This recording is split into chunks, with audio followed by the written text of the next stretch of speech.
नीट पेपरफुटी प्रकरणातील सूत्रधार पी.व्ही. कुलकर्णीला अटक करण्यात आली आहे। पी.व्ही. कुलकर्णी हा केमिस्ट्रीचा लेक्चरर होता।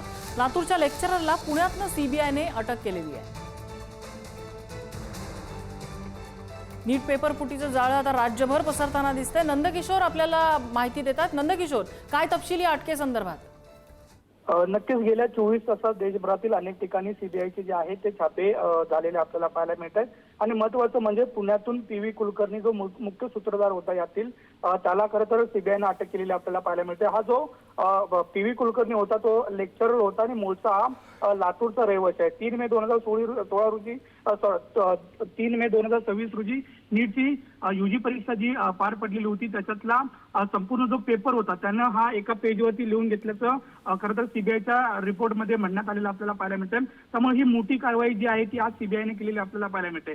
खरं तर या पी.व्ही. कुलकर्णीला आता सीबीआयनं ताब्यात घेतलेलं आहे। त्याची चौकशी जी आहे ती सुरू आहे। मात्र जो पी.व्ही. कुलकर्णी होता तो केमिस्ट्रीचा लेक्चर असल्याचं सुद्धा जो आहे ते समोर येत असलेलं आपल्याला पाहायला मिळते। परीक्षा प्रश्नपत्रिका संदर्भात कुलकर्णी याचं थेट कनेक्शन जे आहे ते असल्याचं उघड जे आहे ती झाल्याची माहिती जी आहे ती सीबीआयने दिलेली आपल्याला पाहायला मिळते। त्यामुळे एप्रिल 2026च्या शेवटच्या आठवड्यात पुण्यात खास स्पेशल कोचिंग क्लास जे आहेत ते आयोजित करण्यात आलेले होते आणि त्या ठिकाणी जी आरोपी अजून अटक केलेली आहे ती म्हणजे मनीषा वाघमारे, तिच्या मदतीने या संपूर्ण विद्यार्थ्यांना एकत्र केल्याचा सुद्धा आरोप जो आहे तो सीबीआयने लावलेला आपल्याला पाहायला मिळते। त्यामुळे कुलकर्णी जो आहे त्याला आता पुण्यातून अटक केलेली आहे। हा मूळचा लातूर आहे। त्यामुळे तपास आता कुठल्या दिशेने जातो हे आपल्याला बघायला लागेल। नंदकिशोर, धन्यवाद या सगळ्या माहितीबद्दल।